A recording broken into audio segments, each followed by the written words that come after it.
Well, thank you. We did return from camp. We're a little bit tired.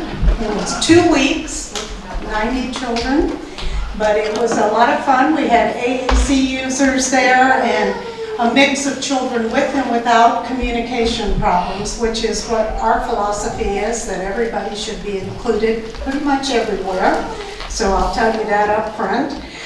We appreciate being here because we believe in the power of augmentative and alternative communication, and we'll speak to anybody about it anytime. So this was a nice opportunity. I'm going to talk about AAC in general, and then Stephanie is going to talk about some specifics about different options as well as some strategies that can be used. And we'll leave some time for questions at the end because there are always questions. This is a quote from Bob Williams, who is an AAC user, and he speaks about the importance of multimodal communication and the power of communication. And some people say that communication is the essence of life, and I truly think it is. I have worked with some people for 20 years, the same people. I met them when they were 18 months old, and they are in their 20s now, and they still provide services. They are still making progress, but their life has been enriched because their communication has been improved. So AAC is just a means to that end, the end of participation and doing what you want to do out of your own life. So that's important to us. So how many of you have experience with AAC? Okay, good, very good. The goal of AAC is to find the most effective and efficient way for a person to communicate and either augment or supplement or replace oral speech if it's not there. AAC isn't just the device. It also includes the strategies that are used and the intervention techniques. And that's where most of the time when we see people who are not successful, no matter how significant their disability, it's because of the teaching strategies and the choice of the systems that they've received. So we're going to try and talk about that today. There are a lot of people who need AAC, and not that many people have it. And anyone who cannot meet their daily needs verbally should be offered the option of AAC. And that doesn't occur for several reasons. One reason is there are not a lot of speech pathologists who are trained well enough to evaluate for AAC, so they don't do it because they haven't had that experience. That is changing now, but that is a word I would say to you is to seek out someone who has some experience. And if you have trouble finding somebody, if you contact me or Stephanie, we'll help you find someone. But there are a lot of people who need AAC. So who's it for? Anybody who can't meet their daily needs verbally. That's who it's for. And there is not a typical AAC user. The only unifying characteristic is they can't meet their needs. And there are no prerequisites, in our opinion. You will find some people will say, well, once they can point, then they can get an AAC device. We don't feel that way. We feel that it's our job to figure out how they can access that system, and there are no cognitive prerequisites either. We work with some people with some pretty significant cognitive disabilities and physical disabilities. It just is a longer process, and the teaching strategies are the important part of that. AAC can be permanent, or it can be a temporary thing, and sometimes we don't know when we evaluate and get systems for people, whether that's going to be lifelong or whether this is one step and they'll go through other devices. I work with one young woman who has gone through 4 devices, and she continues to use her device. And she was a youngster in the 5th grade that we were told she would never be able to use a communication device, and she uses it very well to control people and things in her environment. So why would we use AAC? The one reason is we want a better quality of life. We want people to be able to control their environment. But especially for children, we can teach language through the AAC device. We can increase their vocabulary, their language structure. We can help them learn language, which is not always what people think about. They think about giving a device to someone and expecting them to use it without a lot of teaching. And so you have to learn language. If you use an AAC device, you're having to learn the spoken language that people are giving you, as well as the language of the device. So we have some people with some pretty challenging communication problems who have learned both languages, and some who have learned a third language who are bilingual. Another aspect of AAC that's important is literacy. And when I talk about literacy, I'm talking about it for every person, even if they have a significant disability. And there have been a lot of inroads made into teaching literacy. And think about literacy. If you have any literacy skills, it opens the door even farther than having a communication device. Pragmatic skills, that social interaction. Think about your life. Where do you get your pleasure out of life? It's with the people around you and interacting with those people. So the communication device can do that. And at our camp, we saw that the typical kids were drawn to the device and gave more opportunities for interaction for the children with the AAC devices. And AAC is not a quick fix, and I think that's often a problem. One of the most important reasons we would want to give an AAC device to someone is for self-advocacy and self-determination. So people can choose what they want to do, who they want to be with, and where they want to go.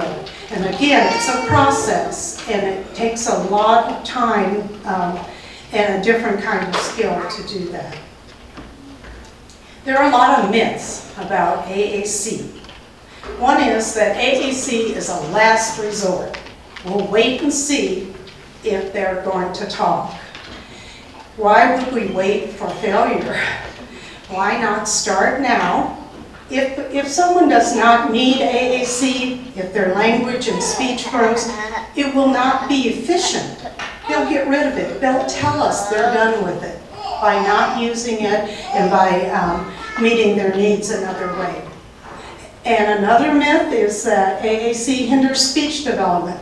All the research says no. In fact, it can increase it, and there is no harm. But you will hear even speech paths say, well, they won't talk if they have a device. And that is not true. Also, the myth of children having a certain set of skills. There are no prerequisites. And that's the bottom line there. And also that speech-generating devices are only for people with intact cognition. That is not so either, and there's a large body of research about AAC and people with significant cognitive disabilities. Also that children have to be a certain age. No, start early, early, early. Again, if they don't need it, they will discard it. But the earlier you start, the better language base the person has. I'm not so concerned about the machines as I am about the language in the machines. The last thing is that there's a hierarchy, that you have to have objects and real pictures. Not true. Children can learn language.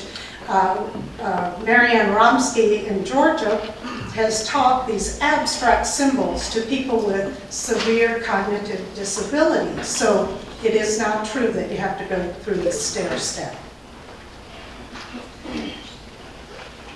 And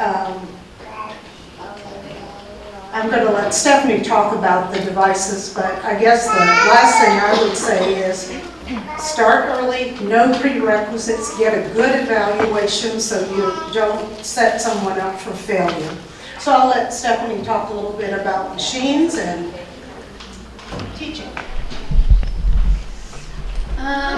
We have some devices here today to show, and I wonder if maybe while I'm talking, yeah, we can, or pass them around or something, because I want you guys to see what we're talking about a little bit, and I do want to echo Jane's sentiment that we're so happy to be here. It's such a valuable experience for us. Our philosophy is that families are the experts, and they know, you guys know the most about your kids, and we look to you for that information, and we're just support staff. You guys are everything to your kids, and we want to support you as much as we want to support your kids. So I'm going to talk a little bit about different types of AAC, and we want to stress the importance of a multimodal system. So if your child does some sign language or has some natural gestures that are very effective for them, then we never want to replace those with anything else. We want to just add to them to open up their communication range and their variety of communication functions. So if your child requests one way, that's great. We'll add a different system or a different method to do another function.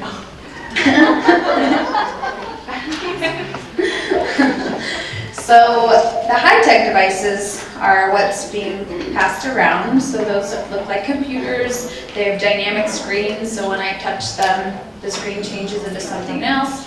So your iPads, your iPhones, your iPod touches, those would all be considered dynamic systems. A more low-tech device would be something paper-based, maybe PECs or any kind of symbol set that you've created on paper, or there are devices that are battery operated that have displays that can be interchanged on a grid, but nothing happens except for the vocabulary word is spoken when I press the screen. So that's kind of the difference between high-tech and low-tech. And we often see, when Jane was talking about the prerequisites, we see that speech-language pathologists or special education teachers tend to start with a low-tech device and say, well, when we've mastered this, we can move up. We don't find that to be very effective. We waste a lot of time that way. You have a kid who masters a low-tech system, and then you say, oh, you say, oh, great, you're ready for this brand new system. Well, that would be frustrating to then not know where your vocabulary is. You know, how can I tell you, leave me alone if I don't know where the button is anymore? So then we've started over and started to learn a new system as opposed to starting with the most high-tech system and learning that from the beginning. And there's lots of strategies to scaffold that learning so it's not as overwhelming for us, which it usually is more overwhelming for us to teach it than the kids to learn it. And then another different jargon that we throw around is aided, so that means something in addition to myself I would need to use. So an aided AAC device is a device, a PEC symbol, a picture book, anything like that. An unaided system would be that sign language, the gestures, the vocalization. So an unaided system is just me. I'm using what I have and can carry with me all the time. All right, so here are some photos for those of you who haven't got a chance to get the device in your hands. So we saw someone using a Dynavox Maestro, and that's top left there. And then over to the right on the top is another high-tech device. That's a Prenkeromic accent device. The bottom left is the touch chat, and that's on one of the iPads floating around. And then the bottom right is one of those low-tech devices. So that's just a file folder with pictures printed out. That's something that you can make right now when you go home. And we want to definitely encourage you, if you don't already have an AAC system in place, to just experiment, practice, see what works for you, because something is always better than nothing. And we want to start, teaching those skills early, because sometimes finding a speech-language pathologist to schedule an eval can take some time, waiting for the device to come in can take weeks, getting funding can take lots of time, so we want to just start right away. That's all right, we've been the key. Yep. Lots of chatter with the device, and that's a really good point. We'll talk about some strategies too. I don't remember to talk about that. So implementing AAC, if you do have a device, we do like to talk about core vocabulary, and what we mean when we say that is that 80% of what the words that we say comes from a list generally less than 300 words. So we know that ourselves and typically developing kids have thousands and thousands of words in the vocabulary, but the majority of what we say is only around 300 words. So when we think about it like that, that seems a less daunting task to teach maybe a set of 50 to 300 words to start with. And that really can meet all needs. I want it, I want that, no, go, stop, look. Those are the core words. And there's a lot of power, they're very directional, they serve lots of communicative functions. And so we like to think about those words as being the first words that we want to focus on. And what we see happening in practice is we teach a lot of nouns, and that turns our kids with disabilities into very good requesters. They can ask for anything, which is good because that's really powerful to ask for what we want, especially if we have kids and young adults and adults who haven't maybe had a way to do that before. However, that limits their social opportunities, because they aren't commenting, they aren't requesting, they aren't protesting. And sometimes that protest is really important because we can see a lot of those maybe unexpected behaviors for the situation when they're just trying to say, get away from me, leave me alone, not right now. But if we teach them those phrases, we can replace the communicative behavior with something that's more typical or more understandable with others. So that core vocabulary, there's lots and lots of resources. I could literally probably talk for 2 weeks about core vocabulary, but I know that we're on a limited time frame. So just think about those words when we're thinking about the words that we want to program on devices if you have them. Or if you do go in to make a file folder, low-tech device, think about including those words first. And we all have what's called a personal core, so those are our proper nouns, our favorite places to go, our favorite music, our favorite movies and TV shows. And those words, definitely include them because those are really powerful and important, but they're going to be different for everyone. They're going to be really individualized. But that main set of core words can be used across environments, with anyone, and for anyone. And if you don't have a device, or you may have a system that you're not quite sure meets your needs, really seek out an excellent formal evaluation. And a really nice formal evaluation can take 2 to 3 hours and maybe across multiple sessions. And that would look like you coming somewhere, someone coming to you with maybe all of the devices you see in front of you. We definitely want to see at least 3 devices per eval, so you can really get a really good idea of what's going to work. Or what maybe your child or you and your family prefers. Because sometimes what happens is you just get to look at the device that your SLP happens to be familiar with, or has in their possession, or is in the AT closet in your district, or something like that. But seeking out a really nice formal eval is a good way to see lots and lots of options. That's how we do it at our clinic, and we think that's the best way to get a good idea and a good handle on what's going to meet the needs for that person for the longest amount of time, because we really want to avoid switching devices too often.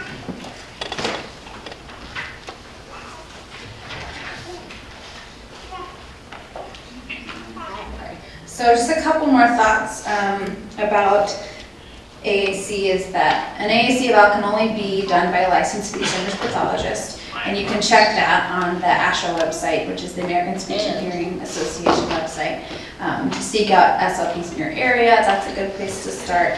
And that we remember that, like Jane was saying, the device is just a vehicle to communicate. So someone has to be taught to A, use the device, and B, how do you communicate? What does that mean? What does that look like? So syntax, the grammar structure, all of that. So that's 2 different skills. So the intervention should look like typical language intervention, and then also AAC intervention, and they should be combined. So make sure that it's, because what we worry about is, well, they're not using the device. We hear that a lot. They don't use it, they don't like it, and we say, well, how are you teaching them how to use the device? And often there's no formal direct instruction. You press this button, this is what happens, and this is what the response is.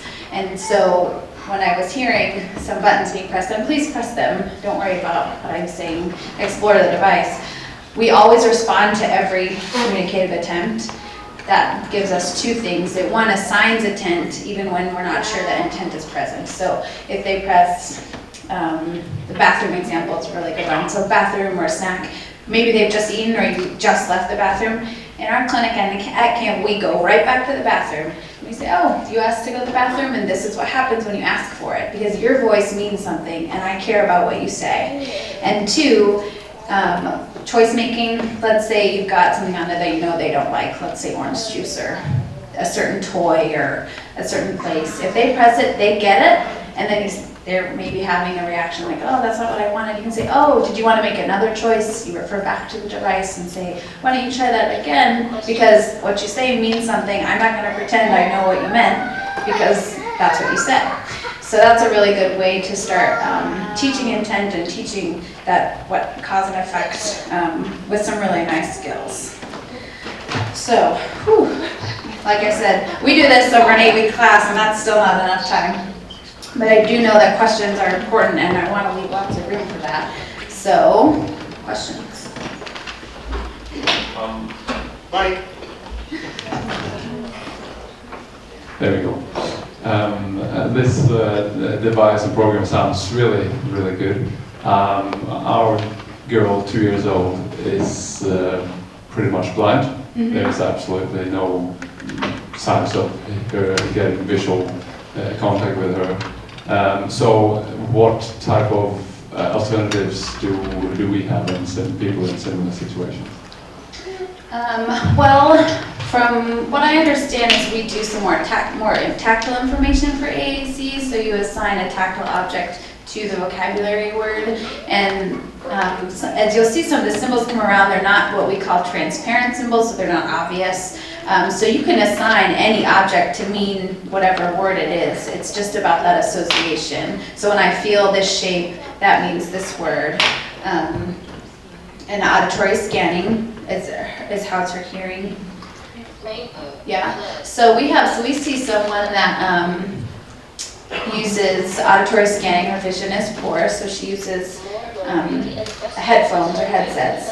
And then the device will say to her the words, and then when she hears what she wants, she makes the selection.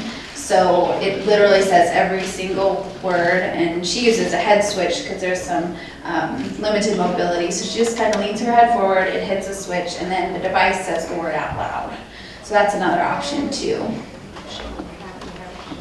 Yeah, it could just, so you can hear it too. She's been using the device a while, so if you wanted to hear how things were scanning, that would be an option too. Does that make sense? Yeah. Okay. I totally blanked on that. Thank you. Yeah. So the step in getting one of these devices. It's hard to remember. Okay. The step in getting one of these devices, you were saying go on the website. That's the first. You wouldn't go to like a pediatrician or someplace they would recommend you for an evaluation. How do you get first the person you need to see, and then how do you get the device, and is it generally covered by insurance?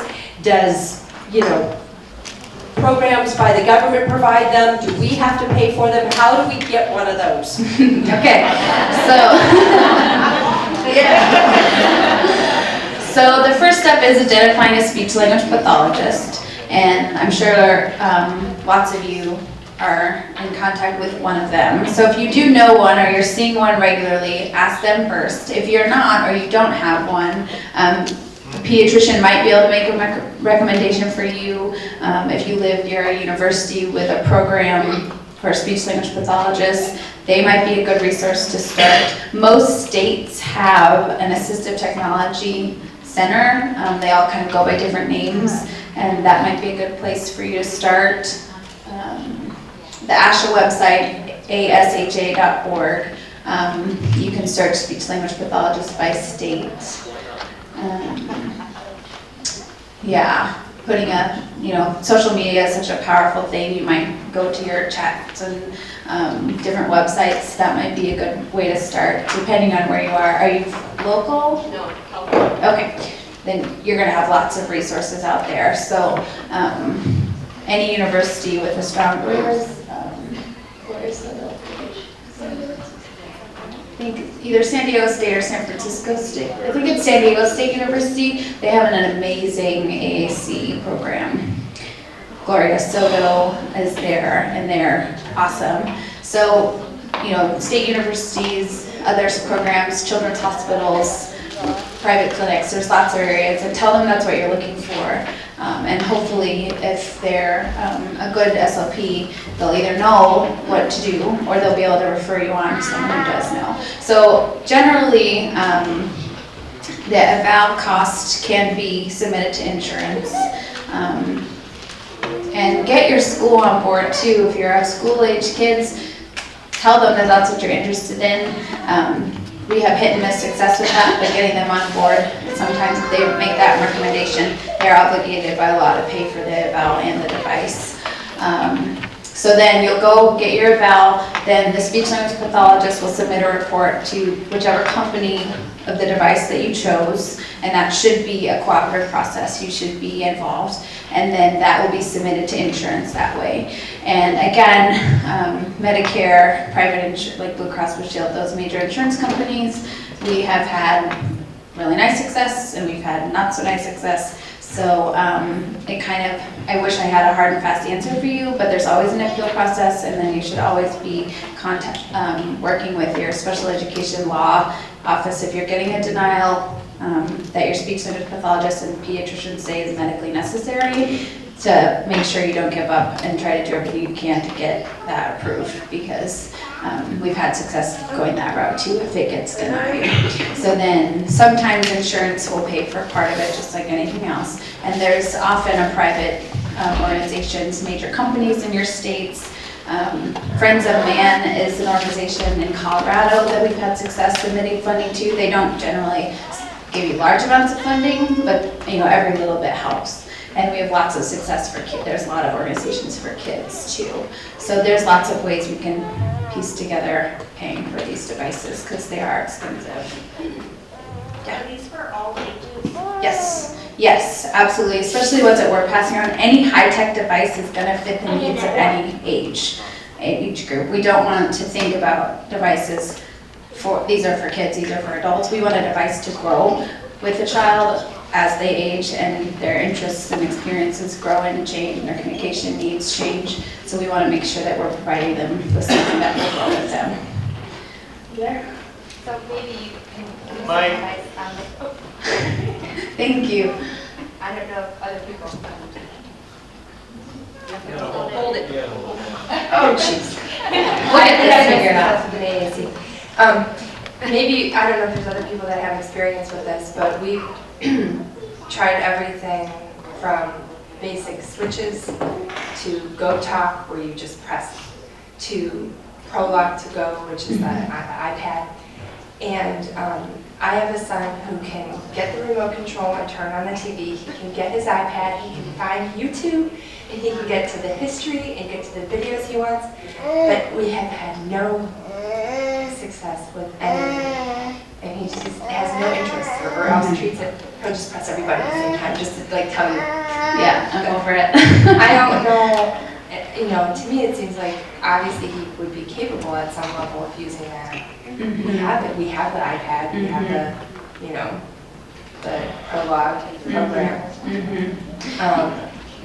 Yeah, I'm at a loss. And we tried the different little training techniques, use it to play games, make quests and games, and tried all different kinds of things. And it's a huge battle. I don't know if you have any tips for that. Yeah, that's not necessarily an uncommon issue that comes up, and generally Jane might have some different advice too, but I say that you just use it. It's always around, it's always available. You're modeling, your hands are on the device. When you say, oh, we're gonna have dinner, you press dinner, we're gonna have this, or we're going to grandma's house, or we're gonna go outside and get in the car. So you're just using it, no pressure for him or her to use it.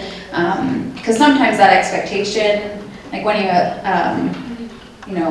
if your dog can sit and you want to show up, and the dog's like, yeah, right. Like, I have no reason to do that. You have to kind of wait for their interest to build when they're trying to seek out an opportunity that they can't do themselves. Like, he can get on YouTube himself, so he's going to do that. He doesn't need to ask anyone for that. So you just continue to use it, continue to make it available. You're modeling the use and why it's powerful, and different things like that. And then that's what I generally recommend.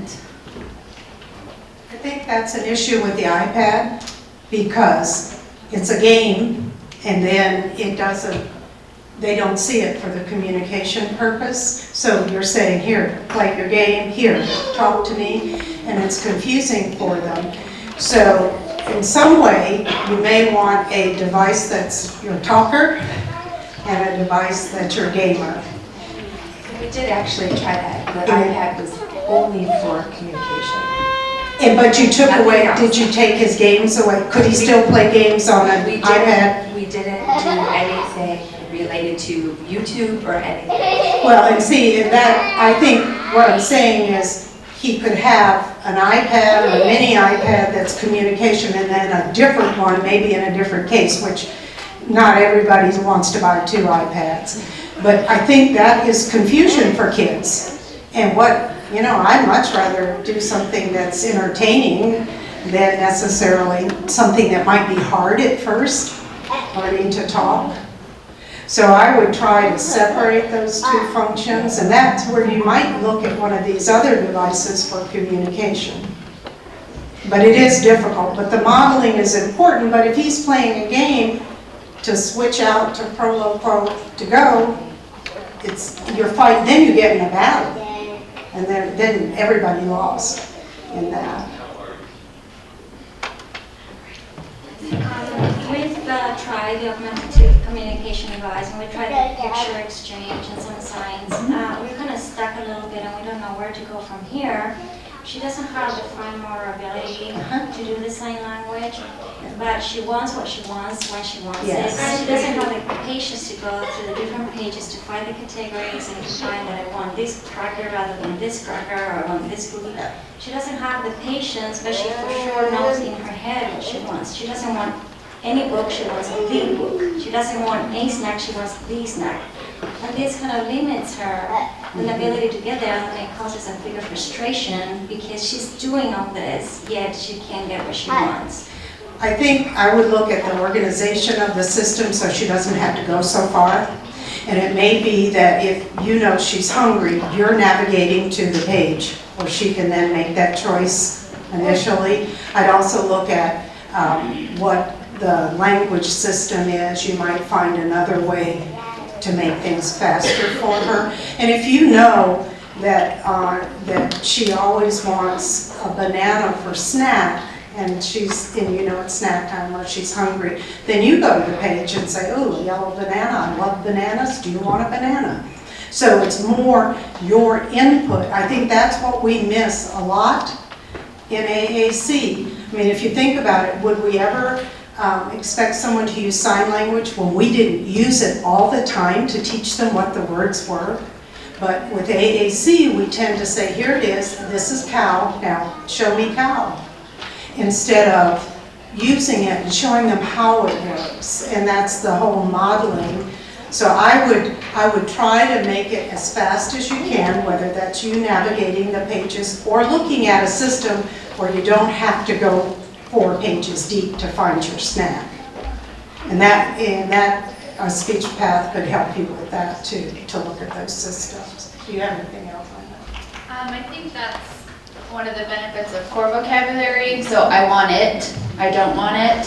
So you're doing some partner-assisted communication by holding up all the books and showing this one, that one. So they're getting that language practice, but they're not having to navigate, because generally on the devices that are being passed around, all that core vocabulary is on the first page. So they don't have to navigate anywhere at all to combine, and so you get lots of bang for your buck. So combining language into a full sentence, so we've got a longer mean length of utterance, a really powerful communication, you get it right then, so it's a little bit faster, lessen the cognitive burden of navigating lots of pages. So that's one of the benefits of starting with a core vocabulary, or you know, lots of kids have a reliable yes or no that they don't need a device for, but if they didn't, that would, you know, yes, no, just start showing her the power. You get it when you ask for it. That might be a good place to start. And also the devices being passed around are set on certain users. there are many users on these devices that have different levels of language, and so that you can go through and set those levels, and then you know when they're ready to bump up to another level. So that's really, that's important, and we just have them set randomly, so you're not seeing all of the settings. Did you have a question? We just started Prolo Code to Go literally last week.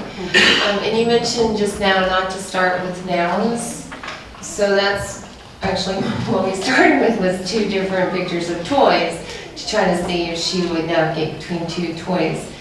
So we go with common core words, like I want it, like how clearly we have not started correctly. So Well, there's no wrong way to start.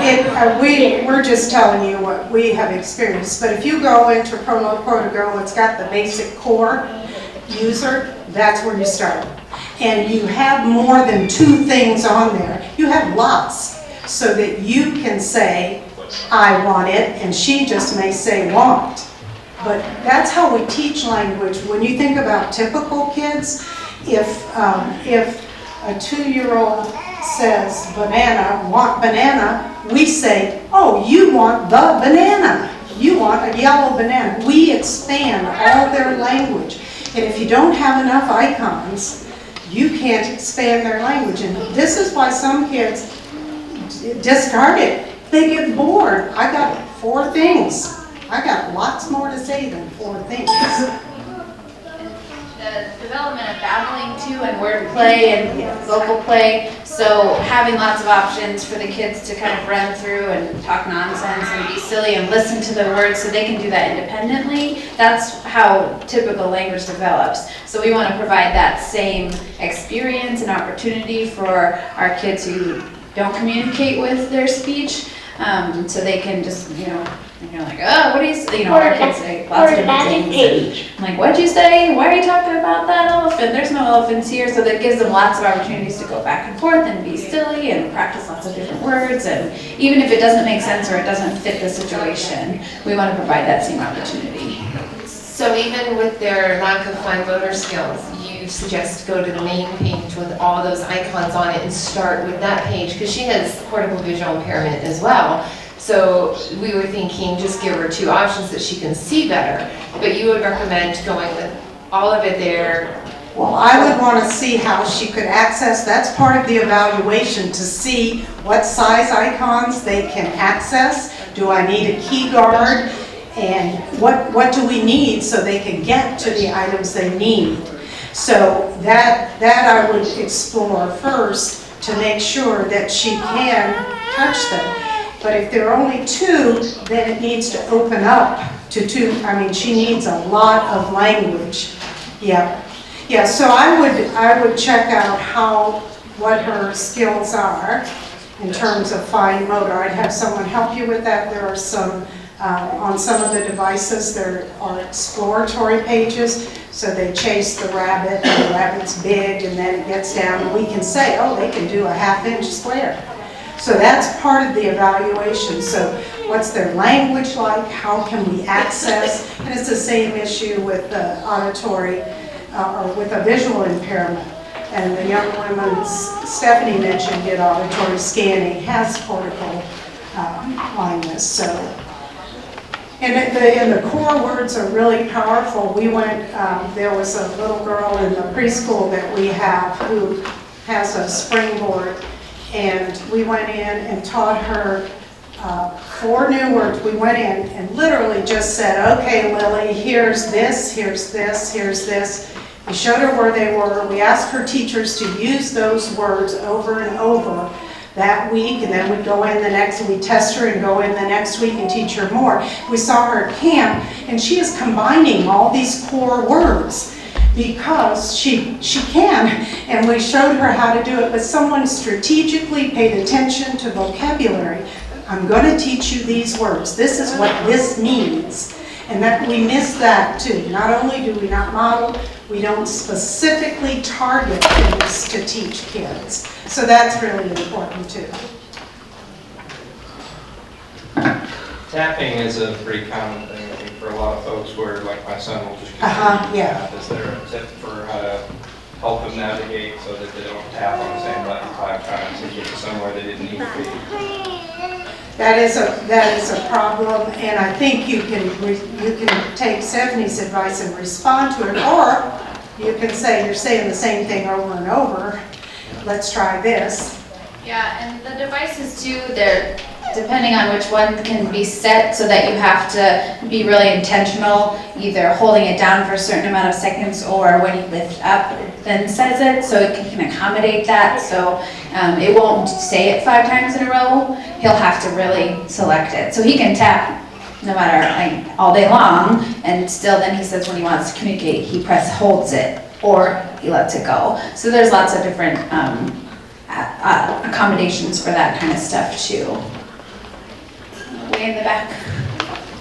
Yeah, our daughter has a Dynavox Maestro, and we were just curious. She's really good at navigating through there, and she's done real well with it. But which out of those devices is the most durable? Because she threw it, and the speaker broke, and it actually took the last time we said it, 6 months to get it back.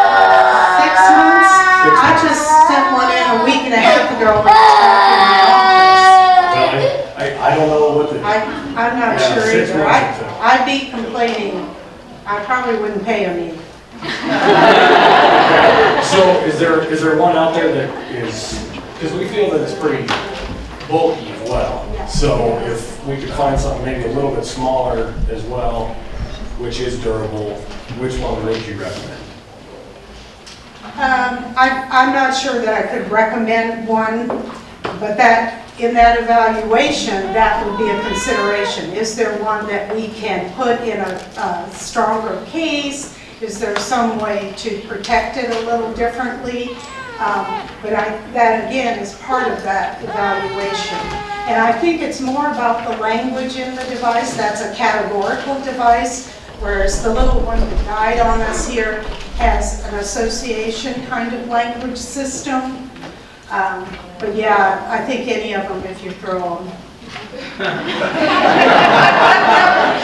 But yeah, and that's a problem, and you can buy that extra warranty that covers everything. They're expensive to do that, but yeah. And maybe that the one I sent in was still under warranty, so maybe that's why it turned around faster, or maybe it's because Toby bought Dynavox and said he had to do it faster. I don't know.